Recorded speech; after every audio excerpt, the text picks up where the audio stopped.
चलिए स्टूडेंट, आज हम चैप्टर 3 क्षितिज भाग 2 का कक्षा 10वीं चैप्टर 3 देखेंगे और चैप्टर 4 भी देखेंगे। चलिए, चैप्टर 3 का नाम क्या है? आत्मकथ्य। ठीक है, कवि कौन है? इस चैप्टर के कवि का नाम क्या है? आत्मकथ्य नामक चैप्टर यानी पाठ आत्मकथ्य के कवि कौन है? जयशंकर प्रसाद, जिनका जन्म हुआ था सन 1889 में और जिनकी मृत्यु हुई थी सन 1937 में। किस काल के कवि रहे हैं? छायावाद के प्रवर्तक कवि रहे हैं। अच्छा, इनको छायावाद का आधारभूत स्तंभ भी माना जाता है। जयशंकर प्रसाद जी को आधारभूत स्तंभ माना जाता है। ठीक है, छायावाद का आधारभूत स्तंभ माना जाता है। तो भाव पक्ष में क्या बताएंगे आप? कविताओं में दुख, आकुलता, उत्साह, प्रेम आदि भावों को बहुत सुंदरता ढंग से व्यक्त किया है इन्होंने। कला पक्ष इनके अंदर कलाएं क्या थी? प्रकृति में मानवीकरण, श्रृंगार का प्रयोग किया। मानवीकरण अलंकार है और श्रृंगार रस का इन्होंने क्या किया था? प्रयोग किया था। चलिए आगे देखते हैं, इनके बारे में पढ़ते हैं कुछ चीज़ों को, और ये सब ऑब्जेक्टिव के तौर पे सबसे ज़्यादा इंपॉर्टेंट है। आप इन सारी चीज़ों को अच्छे से याद रखेंगे। चलिए ध्यान से देखिए। पहला, जयशंकर प्रसाद जी का जन्म कहाँ हुआ था? वाराणसी में हुआ था। पेपर में आता है जयशंकर प्रसाद जी का जन्म कहाँ हुआ था, तो जयशंकर प्रसाद जी का जन्म वाराणसी में हुआ था। याद कर लीजिए। जयशंकर प्रसाद जी की कभी कभी पेपर में आता भी है, 2 नंबर में 1 नंबर में आता है। जयशंकर प्रसाद जी की 2 रचनाओं के नाम बताइए। जयशंकर प्रसाद जी की प्रमुख रचनाएं कौन है? चित्राधार, कानन कुसुम, झरना, आंसू, लहर और कमानी। कमानी इनकी प्रमुख रचना है। ठीक, ये हुआ। अब हम बात करते हैं किसके बारे में? जयशंकर प्रसाद की कामायनी आधुनिक हिंदी की श्रेष्ठतम काव्य कृति है। पेपर 2023 और 24 में दोनों बार पूछा गया था कि जयशंकर प्रसाद जी की आधुनिक हिंदी की श्रेष्ठतम कवि कृति कौन सी है? काव्य कृति कौन सी है? तो कौन है? कामायनी। ठीक है, ये आपको क्या करना है? ध्यान रखना है। अब देखिए, जयशंकर प्रसाद जी के साथ साथ जयशंकर प्रसाद कवि के साथ साथ जयशंकर प्रसाद कवि के साथ साथ गद्यकार भी थे। गद्यकार मतलब लेखक भी थे। जयशंकर प्रसाद जी जो हैं वो कवि के साथ साथ क्या थे? गद्यकार मतलब लेखक भी थे। और उन्होंने क्या लिखा था? लेखक क्या किसके थे? अजात शत्रु, चंद्रगुप्त, स्कंदगुप्त, भृगुस्वामिनी। ठीक है, उनके प्रमुख नाटक हैं। जयशंकर प्रसाद जी के नाटकों के नाम बताइए। कोई 2 आता है? अजात शत्रु, चंद्रगुप्त, स्कंदगुप्त। किसी भी 2-3 नाम आप याद कर लीजिए। देखिए, प्रेमचंद के संपादन में हंस पत्रिका का संपादन किया था। ठीक है, प्रेमचंद के संपादन में हंस पत्रिका का, जयशंकर प्रसाद जी ने किस पत्रिका का संपादन किया था? हंस पत्रिका का संपादन किया था। ठीक, ये आपको पता होना चाहिए। नेक्स्ट हम देखते हैं, आगे देखते हैं। देखिए,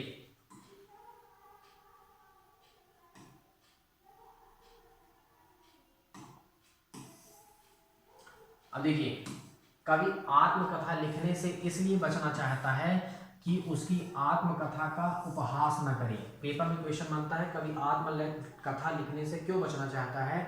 तो कवि आत्मकथा लिखने से इसलिए बचना चाहता है कि कोई उसकी आत्मकथा का उपहास न करे। ठीक, कवि कहता है कि हर भौरा फूलों पर मंडराता हुआ, गुनगुनाता हुआ अपनी कुछ कहानी कहता है। कवि क्या कहते हैं? कवि कहते हैं कि हर भौरा जो है वो फूलों पर मंडराता हुआ, गुनगुनाता हुआ अपनी कुछ कहानी कहता है। ठीक, नेक्स्ट, कवि के अनुसार मुरझाकर गिर रही पत्तियां निराशा का प्रतीक है। मोस्ट इंपॉर्टेंट पॉइंट है ये। ठीक, ये आपको ध्यान रखना है। ये मैंने स्टार इसमें लगा दिया। ठीक है, कवि के अनुसार निराशा यानी मुरझाकर गिर रही पत्तियां किसका प्रतीक है? निराशा का प्रतीक है। कवि के अनुसार मुरझाकर गिर रही पत्तियां निराशा का प्रतीक है। नेक्स्ट देखिए, कवि को अपनी आत्मकथा सुनाने में अभी समय नहीं हुआ है, क्योंकि कवि को अभी जीवन में कोई उपलब्धि प्राप्त नहीं हुई है। कवि अभी आत्मकथा जो होता है ना बेटा, आत्मकथा अपने लिए लिखा जाता है। आत्मकथा क्या है? आत्मकथा अपने बारे में लिखना आत्मकथा कहलाता है। तो कवि को अपनी आत्मकथा मतलब अपने बारे में सुनाने में अभी समय नहीं हुआ है। कवि कहते हैं कि अभी मुझे अपने बारे में सुनाने में समय नहीं हुआ है, क्योंकि मैं अपने जीवन में अभी कोई उपलब्धि प्राप्त नहीं कर सका हूँ। जब तक मैं अपने बारे में कोई उपलब्धि प्राप्त नहीं करूँगा तब तक मैं अपने बारे में आपसे क्या कहूँ। और बिल्कुल सही भी है। देखिए, स्मृति पथे से कवि का आशय स्मृति रूपी संबल से है। पेपर में खूब पूछा जाता है, ये 1-2 बार कई बार ऑब्जेक्टिव के तौर में आया था। स्मृति पथे से कवि का क्या आशय है? तो स्मृति पथे से कवि का आशय स्मृति रूपी संबल से है, यानी याद करना, स्मृति करना मतलब याद करने रूपी संबल से है। ठीक, कवि के आलिंगन में सुख आते आते रह गया। कवि के आलिंगन में क्या आते आते रह गया? सुख आते आते रह गया। कवि के आलिंगन में सुख आते आते रह गया। पेपर में क्वेश्चन बनता है कवि के आलिंगन में खाली स्थान आते आते क्या रह गया? तो तो सुख आते आते रह गया।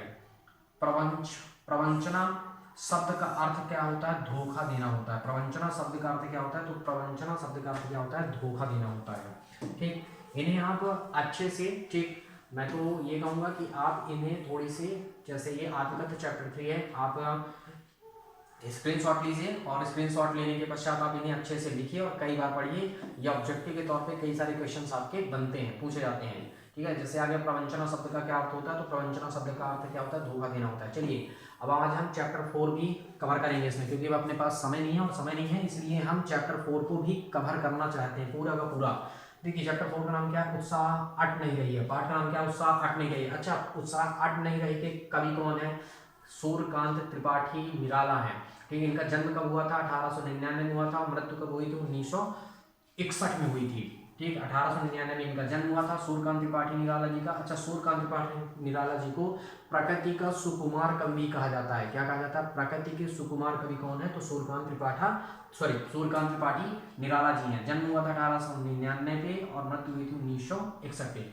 काल, किस काल के कवि थे ये? छायावाद के कवि प्रवर्तक कवि थे। इनको भी छायावाद का आधारभूत स्तंभ माना जाता है।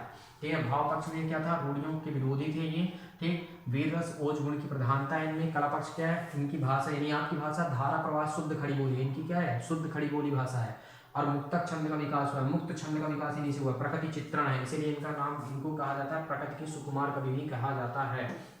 अब आगे देखते हैं। देखिए, इनके बारे में कुछ चीजें हम देखते हैं। सारी चीजें लिखी हुई हैं, स्पष्टता है। आपको अच्छे से पढ़ना है ताकि सारी चीजें क्या हो जाए? क्लियर हो जाए। याद तो करना पड़ेगा बेटा, अच्छे से पढ़िए ताकि याद हो जाए सारी चीजें। देखिए, सूर्यकांत त्रिपाठी निराला की प्रमुख रचनाएं कौन कौन सी हैं? अनामिका है, परिमल है, कुकुरमुत्ता है एवं नए पत्ते हैं। ये पेपर में आता है। जब कवि परिचय पूछा जाता है तो आपसे पूछा जाता है, जैसे सूर्यकांत त्रिपाठी निराला जी का, ठीक है, आपको बता पूछ 2 नंबर में आ जाता है कि सूर्यकांत त्रिपाठी निराला जी की 2 रचनाएं लिखिए। या कभी कभी पूछ लेता कि भाव पक्ष लिखिए, वो भाव पक्ष है। कला पक्ष पूछता है 2 नंबर में। देखिए, निराला रचनावली के 8 खंडों में उनका संपूर्ण साहित्य प्रकाशित हुआ है।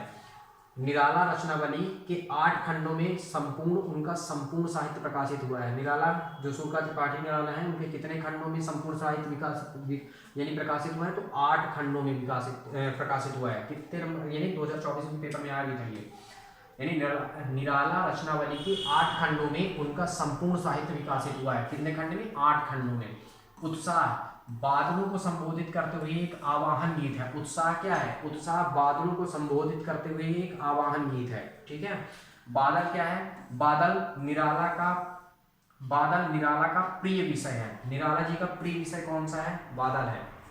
अगला देखिए, उत्साह कविता में ललित कल्पना और क्रांति चेतना दोनों है। क्रांति उत्साह से आती है। ठीक, क्रांति कहां से आती है? तो क्रांति आती है उत्साह से। पेपर में 2023 में आया था, इस बार पूछा जाएगा। उत्साह कविता, देखिए उत्साह कविता जो है, उत्साह कविता में ललित कल्पना और क्रांति चेतना दोनों है। क्या है? उत्साह कविता में ललित कल्पना है और क्रांति चेतना है। क्रांति कहां से आती है? तो क्रांति आती है उत्साह से। 2023 में आया था कि क्रांति किससे आती है? तो क्रांति उत्साह से आती है। देखिए नेक्स्ट, अगर हम अगला देखें, बादलों को नवजीवन वाले कहा गया है। बादलों को नवजीवन वाले कहा गया है। नवजीवन किसे कहा गया? तो बादलों को नवजीवन कहा गया है। अट नहीं रही है कविता में फागुन मास, ठीक, की सुंदरता का वर्णन है। ठीक है, अट नहीं रही में कविता में, अट नहीं रही जो कविता है उसमें फागुन मास यानी बसंत ऋतु की सुंदरता का वर्णन है। पेपर में आ सकता है, आता है, क्वेश्चन आया था 2022 में आया था, इस बार आने की संभावना है। ठीक ना, ये इस बार क्वेश्चन आने की संभावना है। पेपर में आ सकता है कि अट नहीं रही कविता में, ठीक है, किसका वर्णन है? तो फागुन मास की सुंदरता का वर्णन है। ठीक है, बादल, देखिए बादल अज्ञात दिशा से आते हैं। बादल कहाँ से आते हैं? बादल अज्ञात दिशा से आते हैं। ये पेपर में क्वेश्चन इस बार बन सकता है। ठीक है, इंपॉर्टेंट है थोड़ी से। वैसे आप 1 लाइनर है तो 1 लाइनर है, एक ही लाइन में आप इनको अच्छे से पढ़िए और समझिए, कई बार पढ़िए ताकि आप इससे ये सारी चीजें याद हो जाए। नेक्स्ट हम देखते हैं, आगे हम देखते हैं। तो देखिए आगे,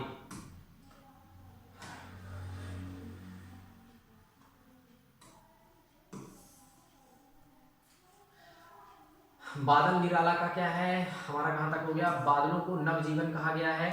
उत्साह अट नहीं रही है कविता में फागुन मास बसंत ऋतु की सुंदरता का वर्णन है। मतलब उत्साह अट नहीं रही है कविता में फागुन मास की सुंदरता का वर्णन है। ठीक है, बादल कहाँ से आते हैं? बादल अज्ञात दिशा से आते हैं। पेपर में आता है बादल कहाँ से आते हैं, किस दिशा से आते हैं? अज्ञात दिशा से आते हैं। ठीक है, ये हमेशा ध्यान रखना, अज्ञात दिशा से आते हैं। ठीक, अट नहीं रही से आशय है कि फागुन की सुंदरता प्रकृति में समा नहीं रही है। ठीक है, अट नहीं रही से क्या आशय है, अट नहीं रही से आशय है कि फागुन की सुंदरता प्रकृति में समा नहीं रही है। फागुन की जो सुंदरता है वो प्रकृति में समा नहीं रही है। विश्व के सभी जन गर्मी से व्याकुल हो रहे हैं। विश्व के सभी जन किससे व्याकुल हो रहे हैं, तो विश्व के सभी जन गर्मी से व्याकुल हो रहे हैं। ऑब्जेक्टिव में बनता है, खालिस्तान में बनता है, विश्व के सभी जन खालिस्तान व्याकुल हो रहे हैं, गर्मी से व्याकुल हो रहे हैं। पत्तों से लदी डाल कहीं लाल कहीं हरी है। पत्तों से लदी खालिस्तान कहीं लाल कहीं हरी है, तो पत्तों से लदी डाल कहीं हरी है और कहीं क्या है, लाल है। निराला ने बादलों की तुलना बालकों के घुंघराले बालों से की है। मोस्ट इंपॉर्टेंट पॉइंट ये है आपका।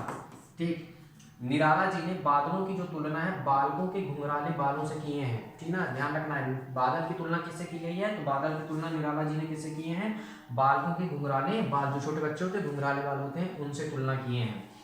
नेक्स्ट हम देखते हैं, बसंत ऋतु जब सांस लेती है तो सुगंध चारों ओर क्या हो जाती है, फैल जाती है। बसंत ऋतु जब सांस लेती है तो क्या होता है, चारों ओर क्या फैल जाती है, सुगंध फैल जाती है। ठीक ना।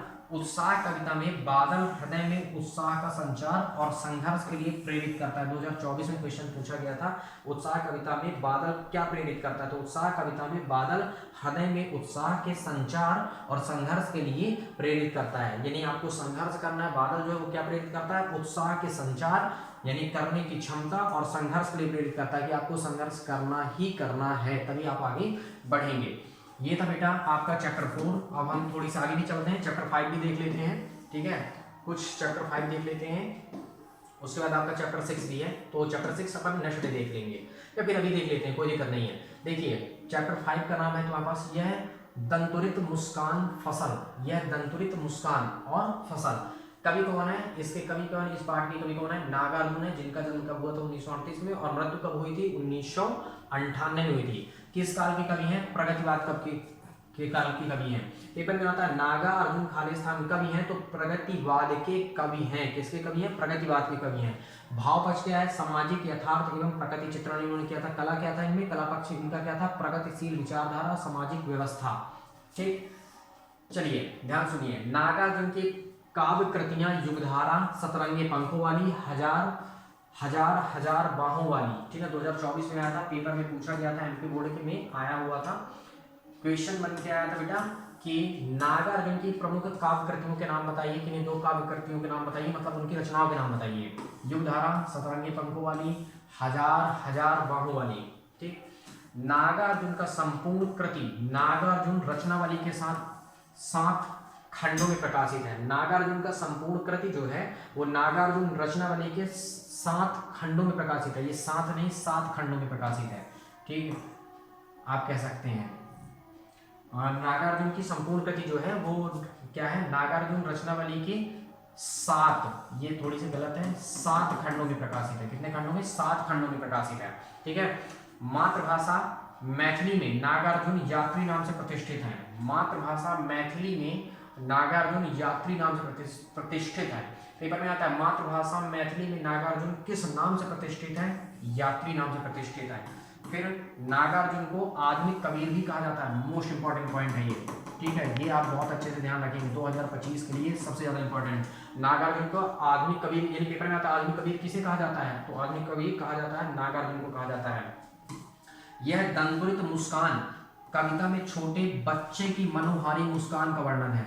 यह दंतुरित मुस्कान जो है वो किसमें, दंतुरित मुस्कान नामक जो कविता है उसमें छोटे बच्चे की मनोहारी मुस्कान का वर्णन है। किसका वर्णन है, दंतुरित। क्वेश्चन में आता है यह दंतुरित मुस्कान कविता में किसकी मुस्कान का वर्णन है, तो बच्चे की मनोहारी मुस्कान का वर्णन है। कवि का मानना है कि बच्चे की मुस्कान की सुंदरता में ही जीवन का संदेश है। कवि का क्या मानना है, सत्य सत्य में आ सकता है। कवि का मानना है कि बच्चे की मुस्कान की सुंदरता में ही जीवन का क्या है, संदेश है। सत्य है, सत्य है, कुछ सत्य है। अब देखिए, दंतुरित मुस्कान की मोहकता तब और बढ़ जाती है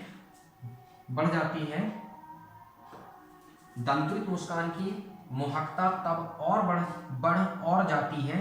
ठीक, जब उसके साथ नजरों का बागपन जुड़ जाता है। तब जब उसके साथ क्या हो जाता है, नजरों का बागपन जुड़ जाता है।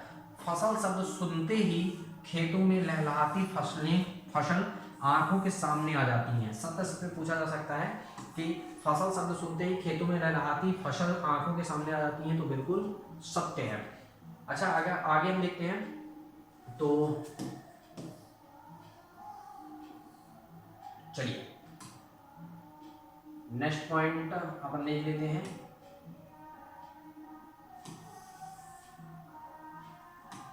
देखिए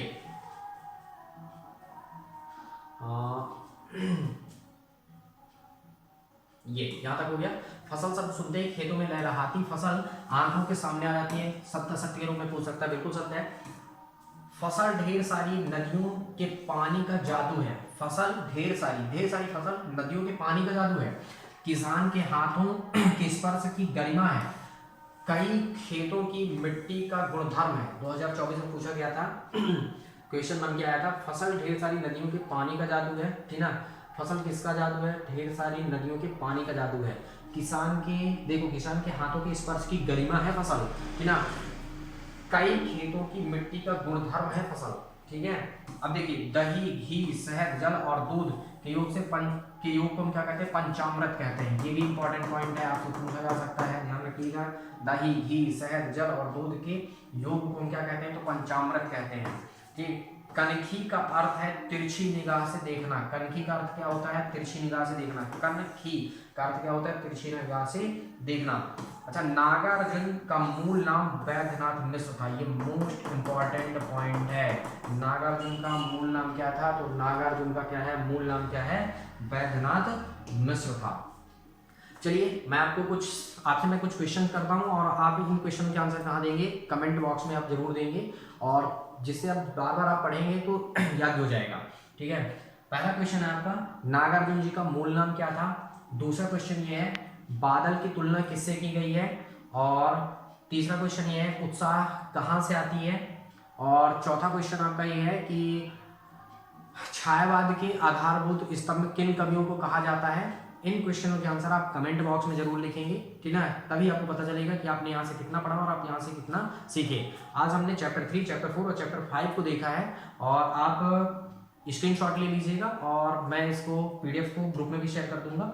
तो आज के लिए बस इतना ही। Thank you so much.